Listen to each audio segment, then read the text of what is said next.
Hey, good day to you. This is Todd. I'm just a regular dude walking in the Word. Hey, we're going through the book of Galatians, and we're talking about right now the fruit of the Spirit. This is the second episode of the fruit of the Spirit. We're going to talk about all 9 fruits of the Spirit. And today we're talking about joy. Okay, so do I have that right? No. So this is joy, okay, the fruit of the Spirit. Remember, it's one fruit of the Spirit, not fruits of the Spirit. Okay, so you have joy, and remember, we talked about the most important fruit of the Spirit is love. If you have love, it covers everything. So we actually have in here, love. So the same fruit is love. Okay, and so, but if you have joy, you have love. Okay.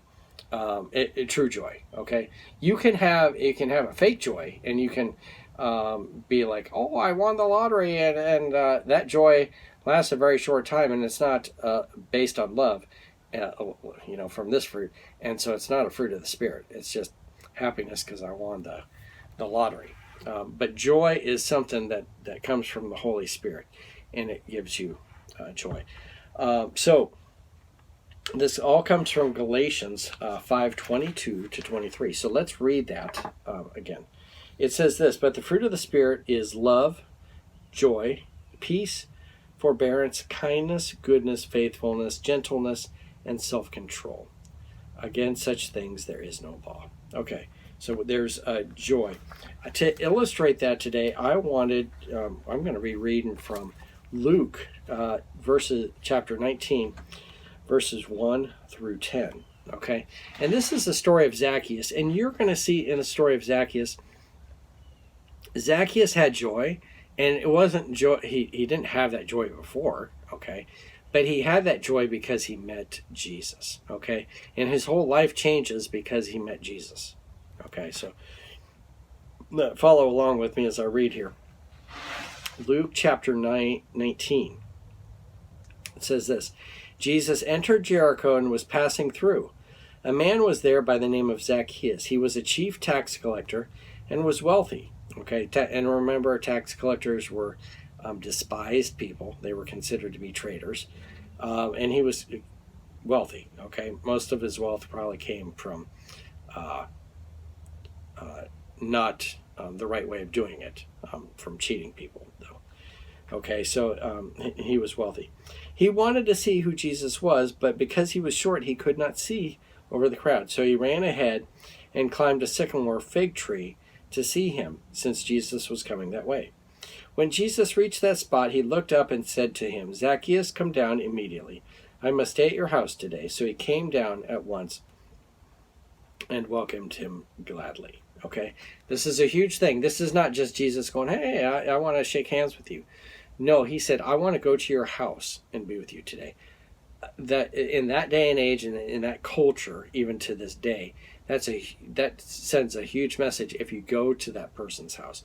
And then if you eat with them, oh boy, that could be a huge thing, okay? But Jesus said, I want to go to your house, okay? So that's a big deal. Verse 7, all the people saw this, and they began to mutter, he has gone to be the guest of a sinner. Oh no. Verse 8, but Zacchaeus stood up and said to the Lord, look, Lord, here and now I give half my possessions to the poor, and if I've cheated anybody out of anything, I will pay back 4 times this amount. So he's going and he's saying, I cheated people, so I'm going to give it back, and I'm going to give them more than what I took from them, okay? This is part of the joy, okay, that he has with Jesus. He wasn't doing this before. Okay, this was not a part of his life before he met Jesus. This came after he met Jesus, and how the impact Jesus had on his life gave him joy, and then he's giving away. He's giving back what he took, and then giving them more than what he took.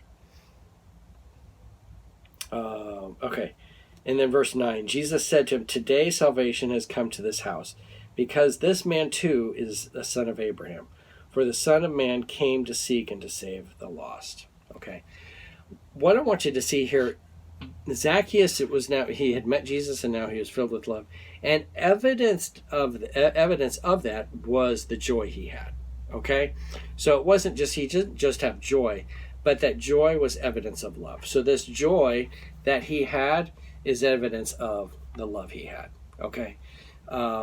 You can't have joy. It's not true joy if you don't have the love. Okay? And so that's what, and to have love, and we read that from the last episode, in order to have true love, you have to have Jesus. Okay, so it's a chain reaction. So if I have joy, that means I have love, and the only place I can get love is from God and through the Holy Spirit. That's why this is a fruit of the Holy Spirit. This is not a fruit of Todd. This is not a fruit of man.